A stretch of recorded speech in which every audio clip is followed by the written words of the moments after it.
I think it might have something to do with, like, if you're talking about a bad thing, you can still talk about why it's bad. If you're talking about a good thing, you can talk about why it's good. If you're talking about an okay thing that's fairly ordinary and does all the things it's supposed to do, what do you say about that? It does all the things it's supposed to do, and that's about it. It's competent. I mean, you probably could say, oh, like, this is how you could elevate it even further, but to be honest, it's a lot of that sort of advice would be dependent on changing a lot of the core things of the show. Yeah. Like, just, hey, maybe don't have a mysterious girl fly out of nowhere. Just, if we could just stop with that trope. Like, even Gurren Lagann did that, and that was the worst part of Gurren Lagann. Was fucking Nia. I hated that shit. I think instead of a mysterious girl flying out of nowhere, it should be a mysterious ice cream shop. Just flies in out of nowhere. It would be different. And it would be worth talking about and discussing the pros and cons of ice cream shop versus mysterious girl. Like, yeah, I guess just by the dint of being something different and new and interesting that allows us to compare and contrast to the old and busted and done over 1,000 times.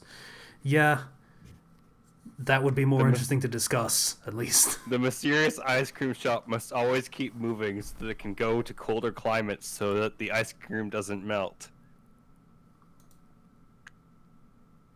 You had the misfortune of staying in the shop for too long, and now you have to stay there until you fly back to your own home place. What? There, in the ice cream shop, you meet a mysterious bunch of characters and get a part-time job. Yeah, it's that's a concept. It's yeah. Yeah. Do you have me? Do you have my volume on your mic turned up, or on your end turned up, or? No, I have you at 100. I had to turn you down because it was still breaking levels. It's on your end. Okay. How about? Oh, how's this? How's what? How is this? Is it better? Very quiet. How about this? It's better. All right. I was just adjusting the gain, and I can't really tell how it is unless I have Audacity open. Yeah, it's a little muted, a little quieter, but I've turned you up. It's fine. Okay. Because I'm not that close to my mic or anything. It's just trying to get it all down. Professional microphones need, like, tweaking more than most ordinary microphones that are meant to be used by Joe Schmo. Requires fine tuning, and I think I have to turn myself up so that for my D&D stuff people could hear me. Okay. So yeah, podcast. Hi, how's it Hey. Yay. Would you like to go into Joe Schmo's traveling ice cream shop? They have 70,000 different flavors. That's a lot of flavors. One way out. What's the way out? You can't just leave us hanging there. The front door. Oh, that makes sense. That makes more sense. Yeah, that's fair. That's a stupid question, I admit. You're right.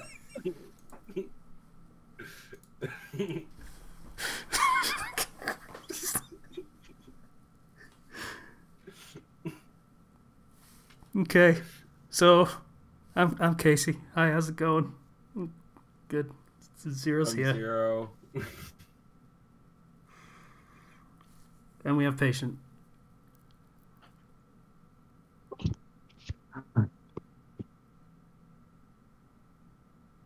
That was kind of high, I think, is what he said there. It was a little muffled.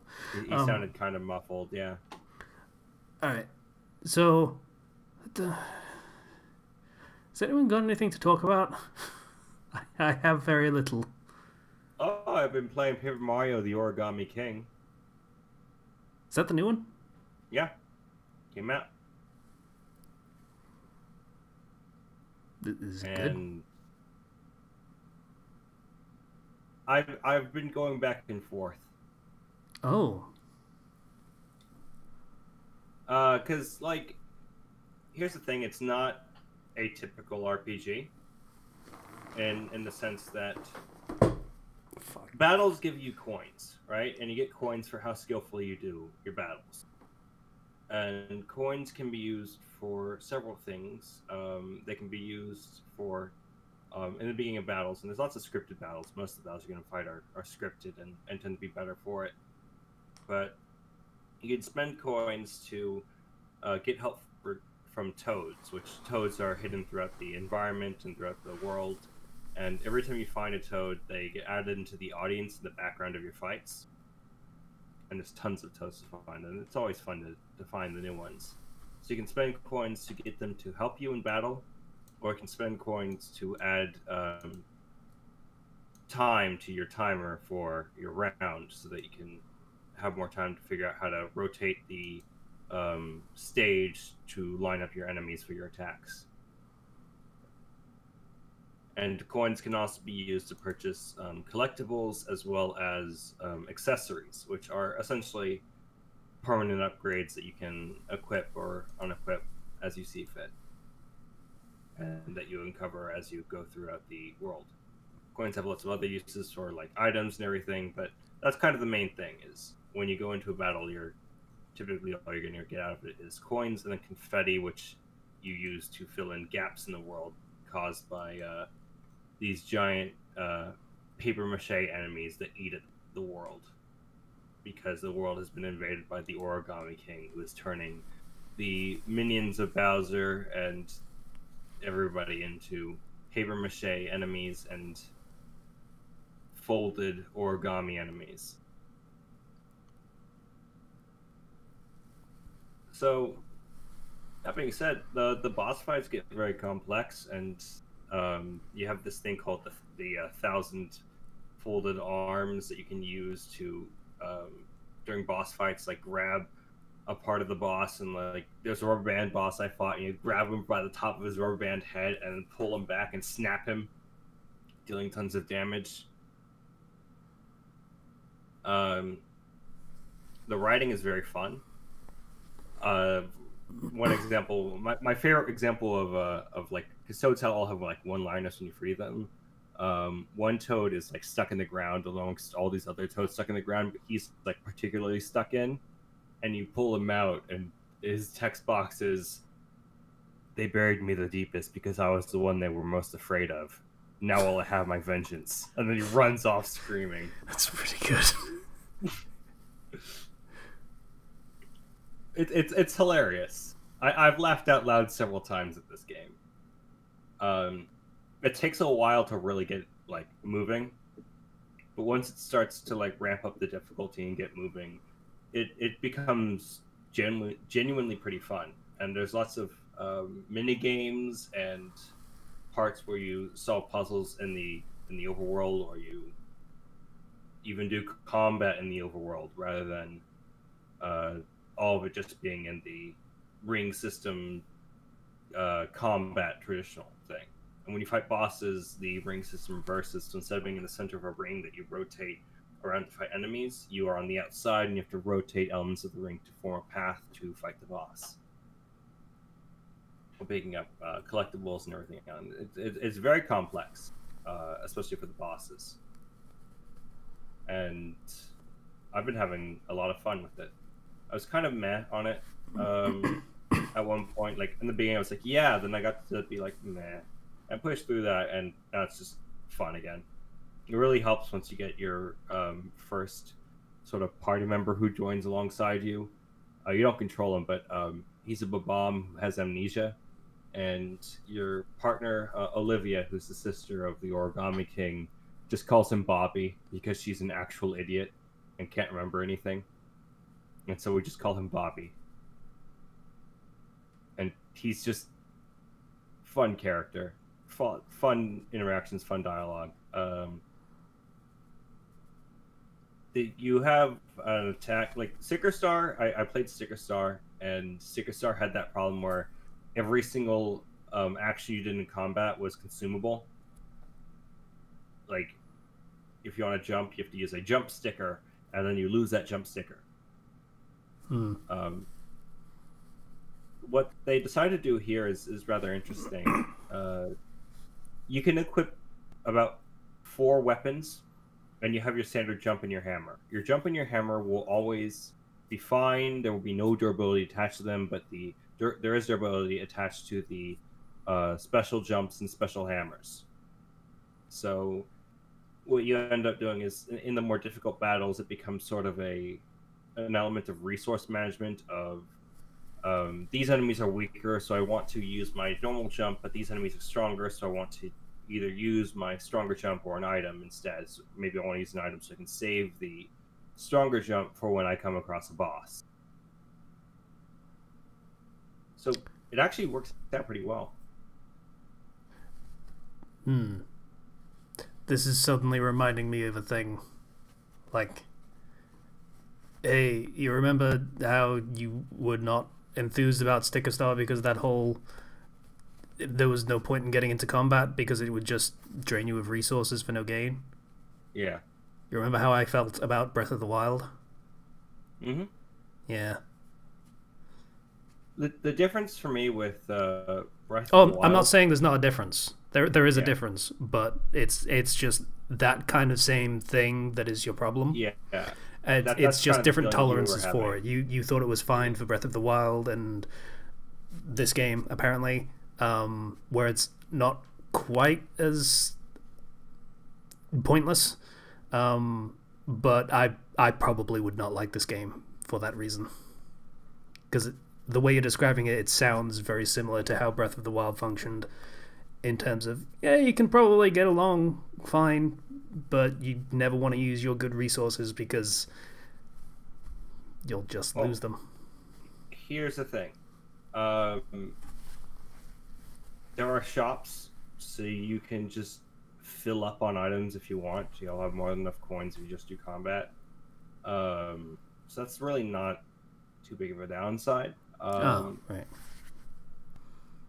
Whereas Breath of the Wild, there were shops with getting rupees was pretty difficult, and I always felt like with Breath of the Wild, if you were able to plan your approach, you could solve a lot of fights without using items, or by just taking the items from the person you killed. That being said, you want to avoid pointless fights in Origami King, because again, they're pointless and you can always run from battle, so it's fine. But there are like scripted encounters in certain battles you'll want to do, and those will have things like wave battles in which you'll fight wave after wave of enemy. And once you get to a certain point in the game, you unlock the power for your partner Olivia to transform into like one of the mini bosses you fight throughout the game. And so when you beat the first wave accidentally, you get the ability to just clear the second wave by her transforming without spending any resources. So, yeah, random battles, not great, but as you progress through the game, if you want to ever go back to an area that has random battles, the way it works is you pick up these max hearts and they increase your standard attack. And if your standard attack is high enough, you can just defeat enemies on the overworld without ever having to go into battle with them. So, yeah, that definitely helps. Because, but you're having fun with it. Yeah, I'm having fun with it. I was definitely feeling the these battles are pointless, but again, collecting the toads is really fun, and some of those battles you have to do to collect the toads, some of those battles you have to do to progress through the story, and yeah, some of those battles are just genuinely fun because they challenge you, and you have to think about battle differently because the various ways you can move this ring, and you have a set number of moves to try to move the various rings of the stage to align enemies. It's good. I didn't think I would be like positive about it the other day, when I would come on this like podcast like a few days ago, I was like, but as I've sat down, it's been pretty relaxing just to sit down and play it. The game is beautiful, absolutely beautiful, and the music is amazing, and it's just a relaxing game to play with some fun things. Not to take it too seriously. It's never going to be a 1,000-year door or anything, but it's a fun game, and that's pretty good considering how badly they've screwed up the past Paper Mario games.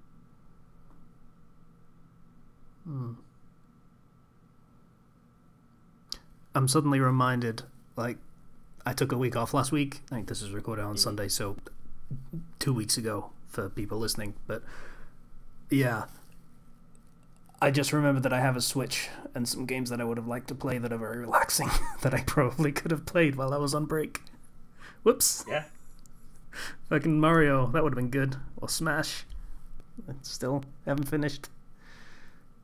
And I do want to say, again, in battle, your jump and your hammer are still really good. Like, it's not like they are made useless by the fact that there's other items. It's just that those items do slightly more damage, so they can clear stronger enemy variants in one rather than 2 hits, if that makes sense. So it's just about minimizing damage to yourself. Or like wanting to save something for a boss. But generally, you'll be good once you get the max heart in the area, and then your strength goes up, and then it's like I don't have to use items because my standard boots and hammer are more than enough to clear the enemies now in this area. So works out. I wasn't too sure on how it would work out scaling wise, because I was feeling very uncertain about the direction the game was going to go. It's like it's only giving me these 2 different types of equipment, and I'm not sure. And then I got the hurl hammer, which I can use to throw hammers at enemies, and then I got the Tanuki tail, which is like a much stronger hammer strike item that I can use. And they all have their own action commands associated with them. Yeah, that's the big game that Nintendo's been hyping up, and here's hoping that they, I don't know, do that rumor direct tomorrow. Well, I mean, there was another game that Nintendo was hyping up, strangely enough, that came out. It's Deadly Premonition 2? Yeah. I'd say that's a weird one, but that's pretty much what people expected, for it to be weird and pretty fucking janky. That's pretty much the consensus. I didn't touch it. I only heard it was very, very buggy, and the frame rate was just nope. No, not really buggy from what I've heard. It's more just not very... It just doesn't run well, is the problem. Like, it runs poorly and has a shit frame rate in areas where you don't really need a good frame rate, but still. Yeah. I'll get that at some point. I say that, I'm probably just going to end up playing Deadly Premonition 1 again on the Switch. That's just what I'm going to do, because I have that now. That's a good game still. You have your relaxing games on the Switch collection. I guess I do. It's weird. I keep forgetting I have one. It's really stupid. It's like I still have tons of games on PS4 I need to play, but it's all the way, down the hall in another room. Whereas my Switch is in my bedroom, so... Yeah, I think what I ended up with was like, hey, I have my PlayStation, I could probably play some video games and stuff, and then I was like, hey, Kingdom Hearts is there, I kind of want to play that again. And then I didn't, and just grinded on FGO for most of the week and read stuff. That was It was relaxing in its own way, but Hmm. not exactly fulfilling, I guess. Oh well. Well, the reading was. The reading was fun. I don't get time to read very much anymore. I got a family over, um, from South California, and uh, it's been nice, having people over. We haven't had people over in a long time, and uh, we set up a big sheet in our backyard so that we could hook up a projector and play like movies and stuff when we were in the pool. It's really nice. Good for you. Yeah, relaxing. I'm sure. Speaking of relaxing, um, hey, guess what? California is we're closing everything down again, Yeah. and in a good turn of fortune, uh, my mom is going to be doing distance learning with her kids Oh. because her union is fighting the school district's attempts to open fully. So, mm, Thanks, Betsy. What's your name? Fucking. I have a lot of not pleasant things to say about that woman, but I'm just gonna not. yeah. So, my my mom is going to be distance learning with her kindergartners, and doing Zoom calls and uploading things online. Um, but there's a caveat: they're making her do it from her classroom, alone in her classroom.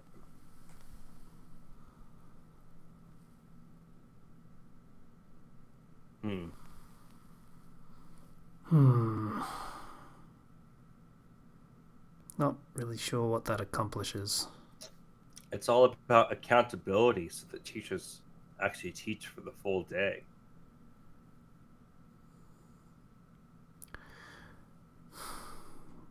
What? She teaches kindergarten, doesn't she? Yeah. Teaches for the full day in kindergarten. Mm-hmm. Isn't most of the job of a kindergarten teacher to be a well, it's a little more complicated than just being a babysitter, but that's a larger portion of it. Like, you do educational activities, but it's still a lot of the job. It's handling 30 very rambunctious children at a very energetic age, let's say, and I As somebody who has substitute taught for multiple kindergarten classes, there's a lot of learning that they're required to do, but there's also, play and recess, and it's just kind of like, how do you, they have multiple recesses, and then their lunch, and it's like, I don't know. I don't know how you're going to make anything work. yeah, I don't know how that works. So, yeah. Great. Yeah. Anyway, aside from the depressing reality that we're all going to die from a virus that nobody is actively combating hard enough yet. Well, I mean, at this point, practically speaking, you have so many people that have had it that eventually you're just going to accidentally have herd immunity by everyone already having had it, and thus being immune and not spreading it anymore. It's the worst possible way to get that, but there you go. Especially because this virus is something that doesn't just leave you and go away. More often than not, it will leave permanent damage.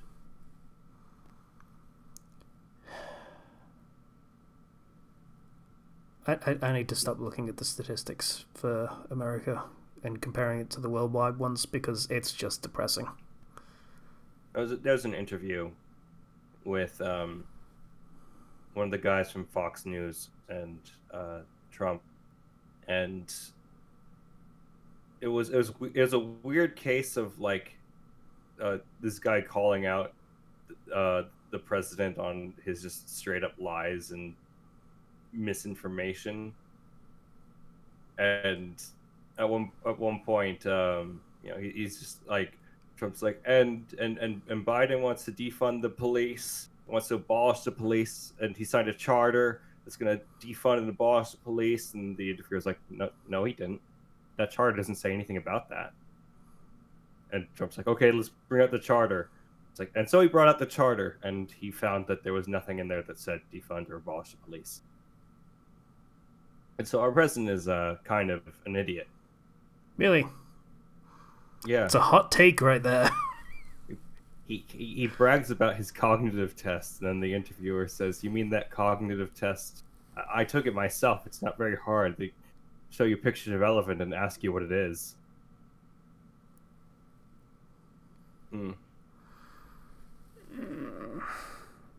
Yeah.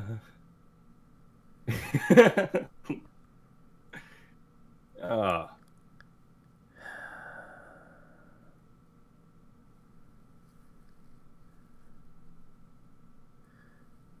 Like,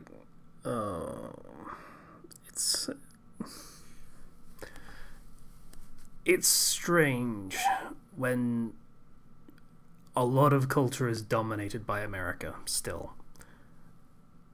So everybody else, like, for the most part, is pretty much just keeping on. Like, India's having some trouble, obviously, because it's India and they're not great for the healthcare and the social issues in general. Anyway, but you have pretty much everyone else. They're doing okay. They're doing what they can. They just keep on keeping on, trying to keep the wheels turning.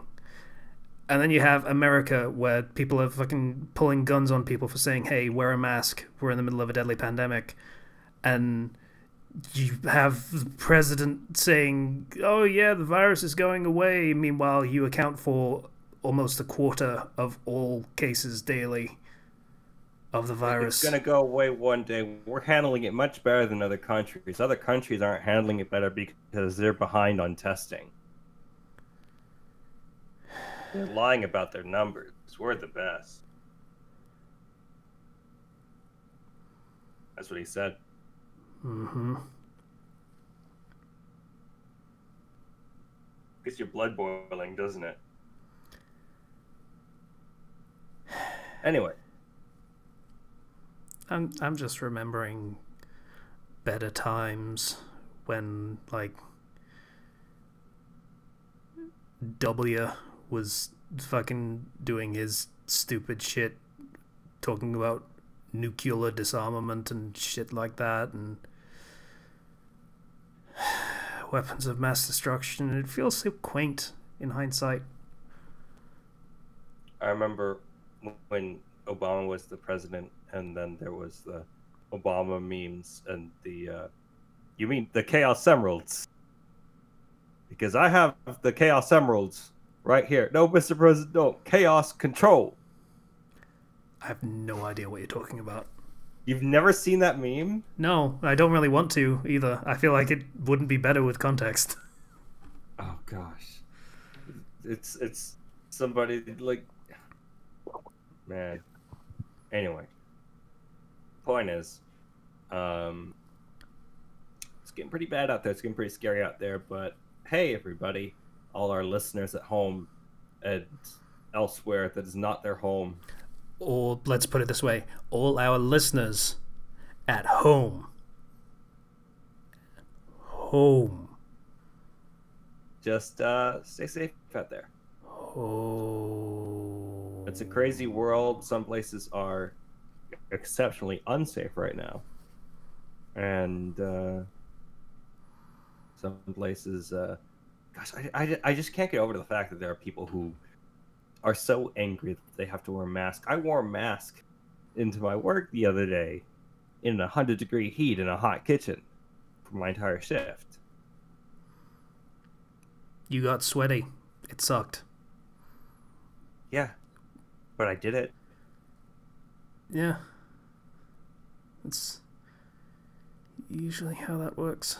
Like, it's such a fucking nothing. Why is it such a big deal? Ugh.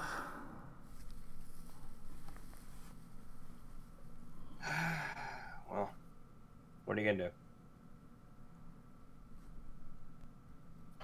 Some people are. These are the same sort of people who get so angry, like because they're forced to wait in line, or because they get indignant just to get their way. It's a weird thing when you look back on the early days of the pandemic, when it was like April. Like, that's not early days, that's about mid days, let's call it, of the pandemic.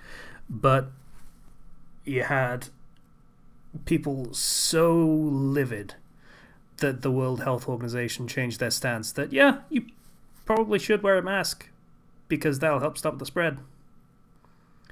And everyone was like, you should have told us that, you liars! Now everyone's infected because you didn't tell us we needed to wear masks. And now everyone's saying, I don't want to wear a mask even though I know it's supposed to help stop the spread of the virus. My face is the face of God, you heathens!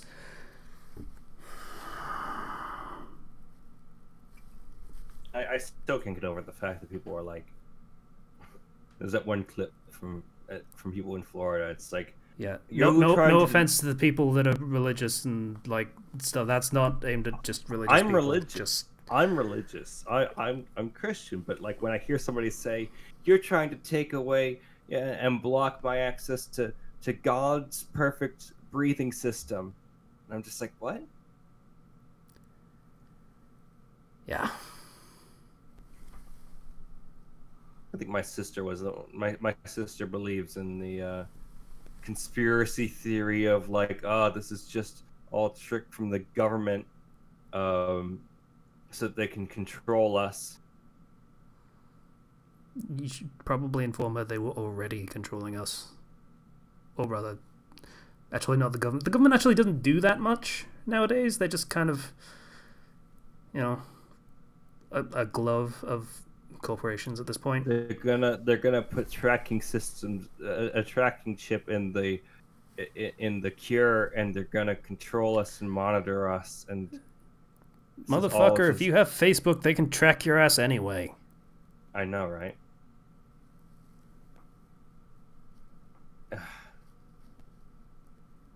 Like, it's baffling to hear conspiracy theories about things that we already know the government are doing and are able to do, and private corporations are also doing and are entirely able to do, and doing it happily, and even telling you about it and advertising it like it's a feature. Like, yeah, it's everything is depressing. Mm-hmm. This is what happens when we have very little to talk about, is we talk about things that,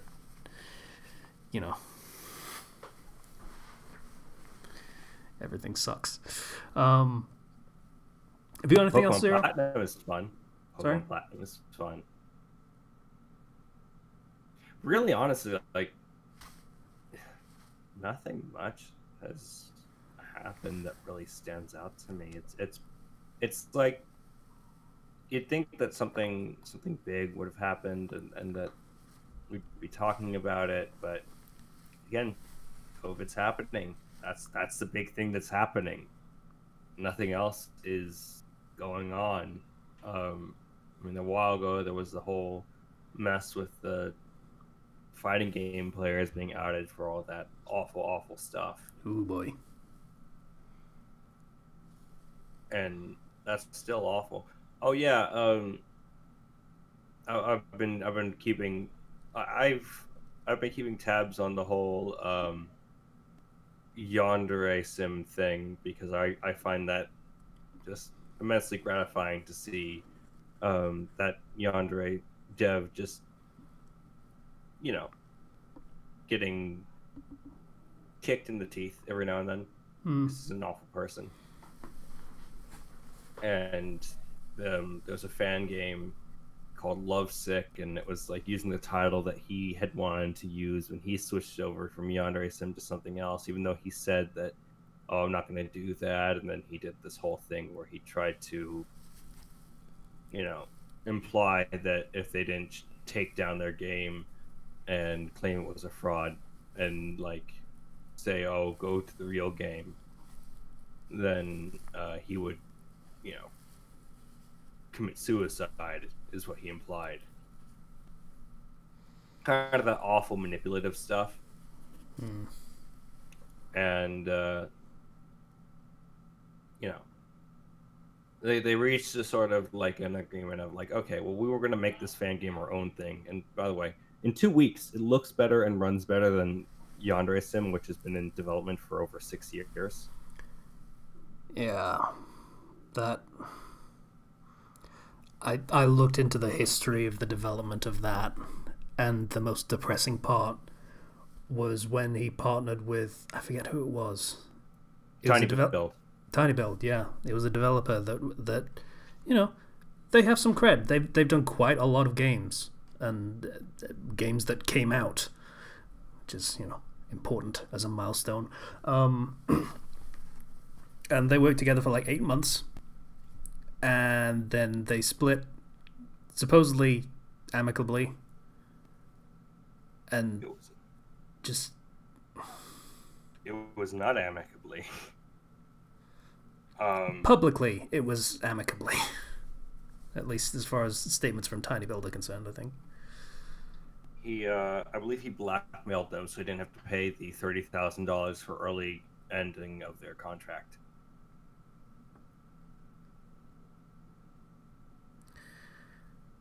And what an awful person. So then, after he tried to, you know, be like, he reached a sort of an agreement with these people who were like, oh, well, we're going to make it different anyway. He then went and I watched several videos on this, and he went and still badmouthed them and still kind of was trash talking Dr. Apis, who's the creator behind the new one, and he's just like, okay, yeah, no, screw it, done with you. And he took down his apology that he posted, and he's like, yeah, no, we're going full steam ahead with this thing. Yandere Dev is kind of not a great person, but on some level I do kind of sympathize with him on a very small, limited level, because he did not know what he was getting into when he first made that first build that blew the fuck up. Because he's not a programmer. He doesn't really know what he's doing, but he threw something together with like fucking store-bought assets and was like, hey, check out this thing. It's gonna be it's a cool idea that I had. And it's just like, you know, it was the basic Yandere Sim game from way back in the day, and everyone loved it so much they were like, yeah, let's make this a thing. You can like make it a full game. It's like like there's thousands of people telling me to do the thing now that I just threw together for fun. Okay, I'll do that then. He was not prepared for what he ended up bringing upon himself, and I kind of feel sorry for him for that, but that doesn't really excuse anything he's done. At the same time, the lies, the manipulation, the living off of Patreon money for the development of a game that you are not developing because you're spending most of your time streaming, and then throwing in like Easter eggs or small features without actually making a game, and having that go on for 6 years with the plan to launch a Kickstarter to take even more people's money. Yeah. this Patreon is only so that he can get a demo build for the Patreon or the Kickstarter for the full thing.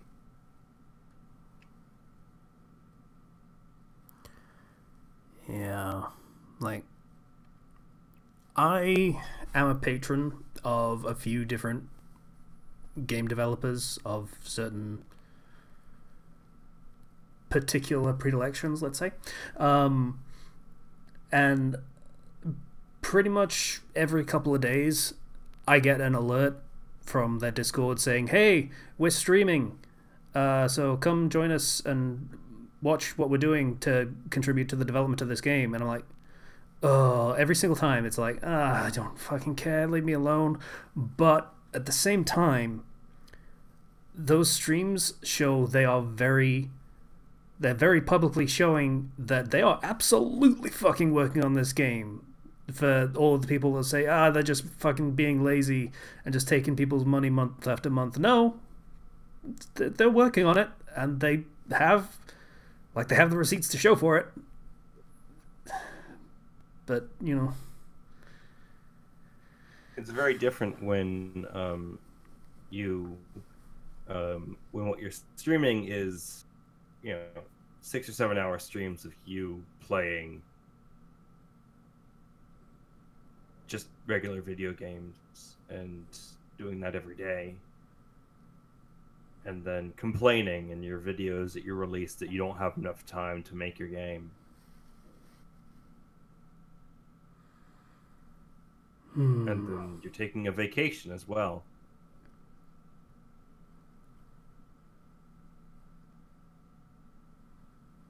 And bear in mind that this guy who's now in his 30s is, has a key element of his yandere simulator being the currency you use to trade for items such in the game is panty shots.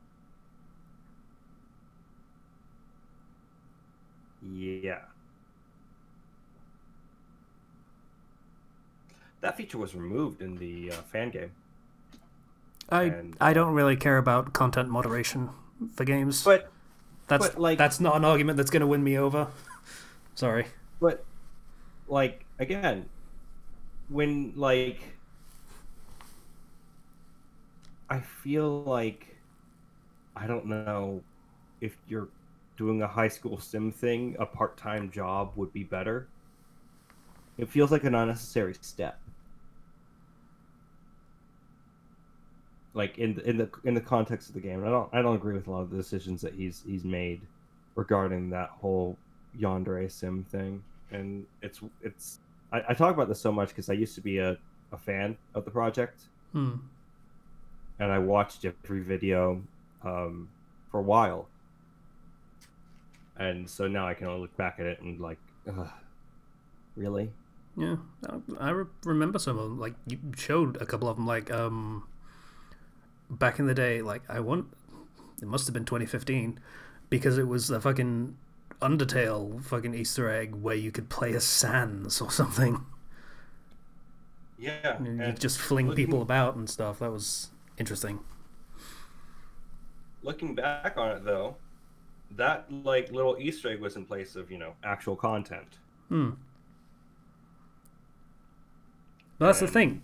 The first thing he developed was a dumb idea that he just had and threw together with pre-bought assets. And then he did it again, and you can't be that surprised when he doesn't actually have the content to put in it, he just has more dumb ideas he wants to throw on top of it.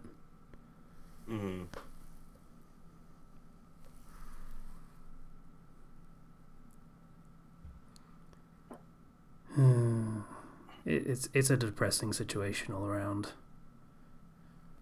It's just, I lose any sympathy I have for him living off other people's money for 6 years, and you continuously just spout toxicity all around you, and it harms everybody around you. And rather than, I don't know, doing something more mature, like taking responsibility and maybe even bettering yourself, if you're not that great of a programmer, you can still learn, and you can still pick things up as you go. And no, that's not what's happening. Yeah, and it's always it's like situations like these. It's always awkward to talk about because it's crowdfunding, and this show is crowdfunded. I'm crowdfunded. I haven't checked recently, but I'm fairly certain Crossbrain are crowdfunded. And that makes it a little, cognitively dissonant to like bash this guy for crowdfunding and stuff. But at the same time, like, this show isn't anything great. Like, we do this, we do Anime Reflux, we do Let's Plays when we can. Oh, that's another thing we need to talk about later, remind me. Yeah. But our Patreon is a thing, and people know what they're going to get from it. Like, we've been doing this for 7 years. It's depressing to think about. We've been doing it for 7 years. People know what they're getting from us, and if they want to donate to us, that's fucking fantastic, and we appreciate it every time. But you know what you're getting, and we're not pretending to give you any more than that. Like, if we give you more than that, great, but everyone knows what the score is. But then there's people that say, oh yeah, I'm absolutely going to deliver this great thing eventually. If I get funded consistently for long enough, I will have a demo that I can then put up to entice people to fund my Kickstarter, which is another level of crowdfunding on top, that will then fund me for long enough that I can keep running my Patreon for another 5 fucking years until, maybe eventually we will get an alpha 1.0. Maybe. It's like, it's dishonest.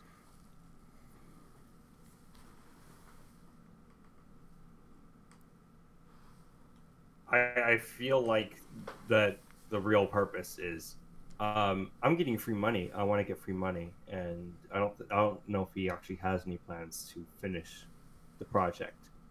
Finish might be a bit, ambitious, let's say. How about start the project? That'd be cool too. Oh yeah, he did say all my code is a placeholder.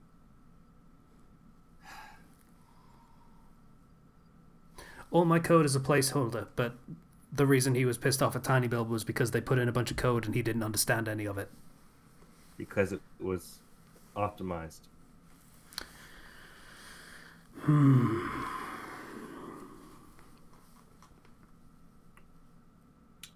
Yeah.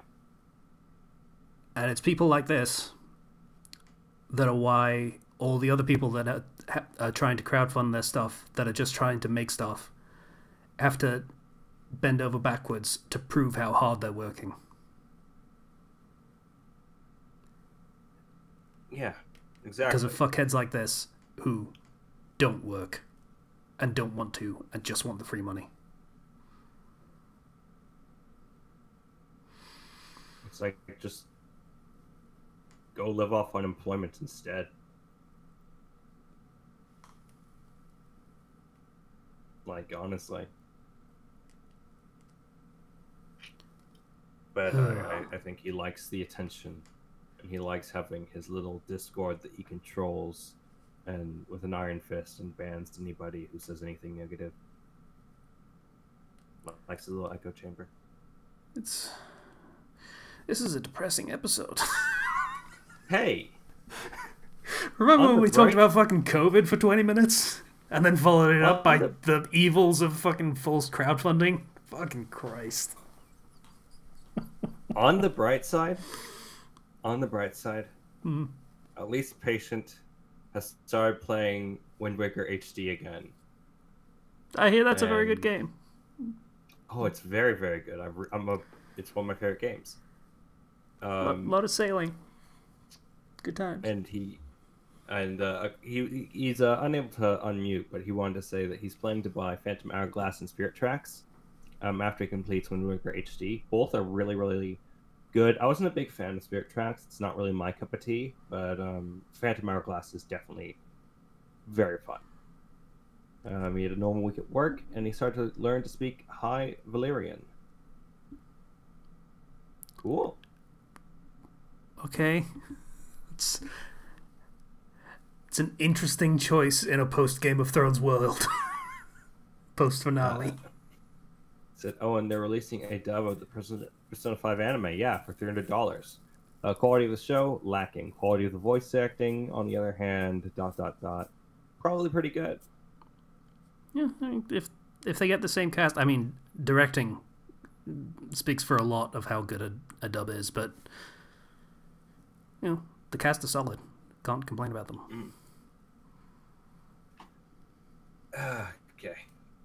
Yeah, it's a dark world out there. People are awful, and all this stuff happening in the world is just revealing who is awful, even more so than usual. And I think that's a good thing. I feel like,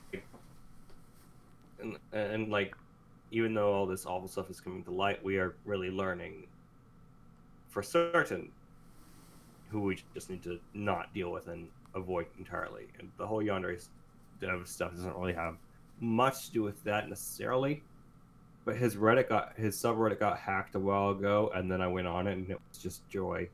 There was so many memes, so much bashing. It was very much cathartic. Because he didn't like the fact that people were being negative on that subreddit, so he bought it from the people who made it, so that he could police it super hard and ban people.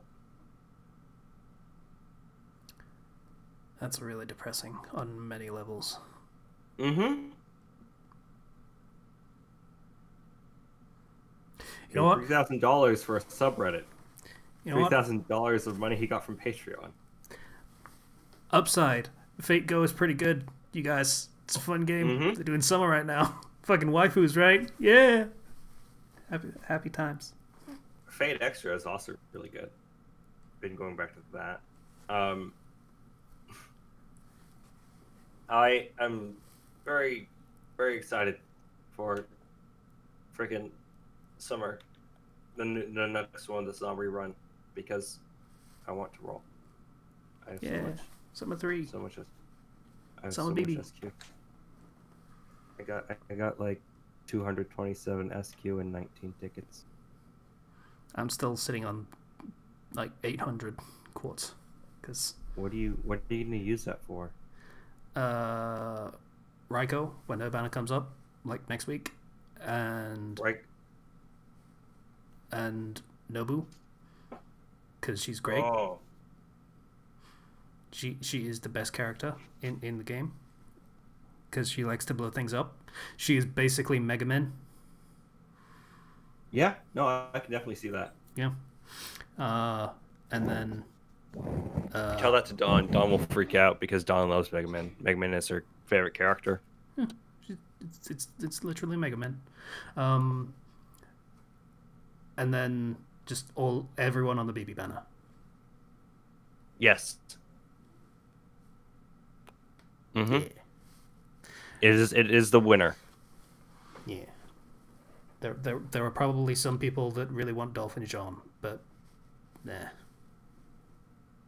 I'm not overly enthused. I couldn't quite get why some of my friends were freaking out over Dolphin John. Like it's just John. She's fine. She's specky, which is, cute. I like glasses. That's a thing apparently, but she's fine. But that baby though.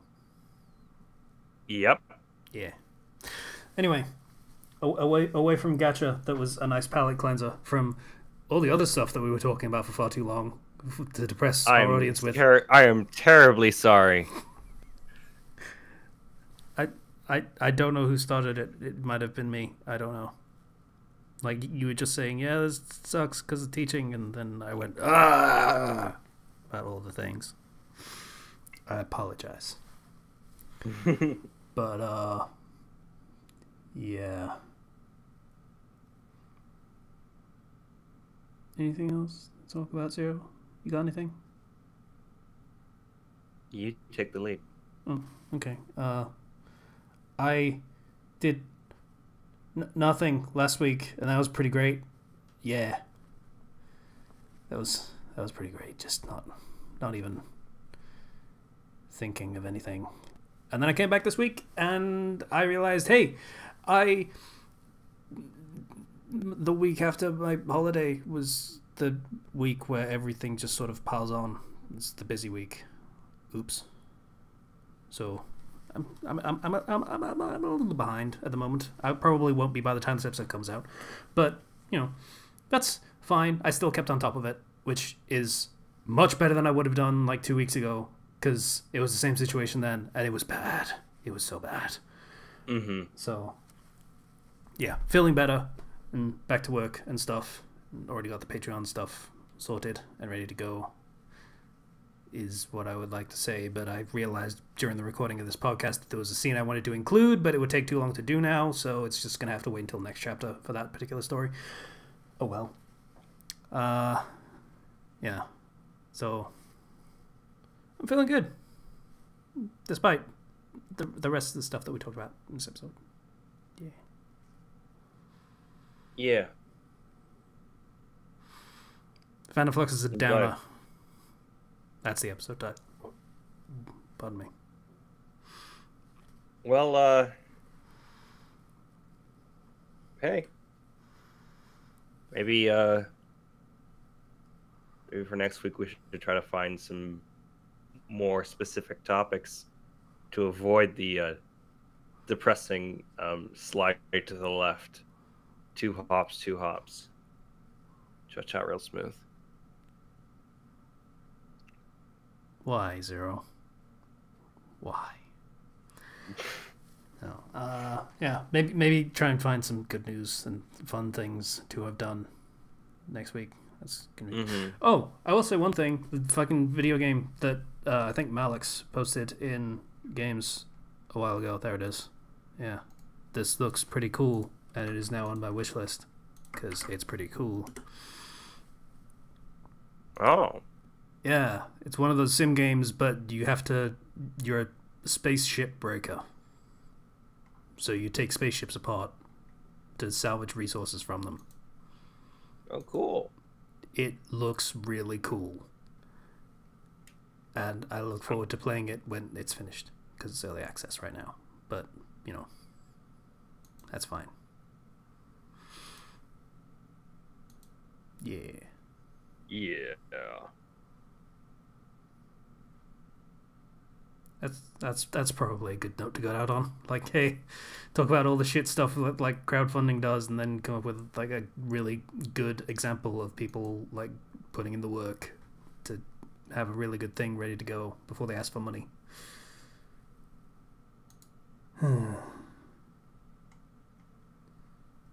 So, anything else before we call it quits? We did the Patreon thing like 2 weeks ago, right? Yeah, we're good. Yeah, okay. Yeah, so I guess that's an episode. Yeah. Yeah. See you guys next week. It's weird that Patient was here, kind of, for this episode. Like, yeah. Hi, Patient. How's it going? It's cool. Don't worry about it, man. You were in a busy place. That's how it goes sometimes. But yeah, it was just a weird feeling to have like 2 and a bit people for this episode. It went okay, except for being depressing. So, thanks for listening to the podcast and stuff. Even if you're not listening anymore, you tuned out at about 10-minute mark of the COVID discussion, but that's fine. I don't blame you. But just in case, we have a public Discord. It's in the description. Also, if you want to donate on our Patreon, that again, if you looked at the channel, you know what we're about. So if you want to support that, that's cool. Thanks, appreciate it. Bye, everybody. Bye. Graphics.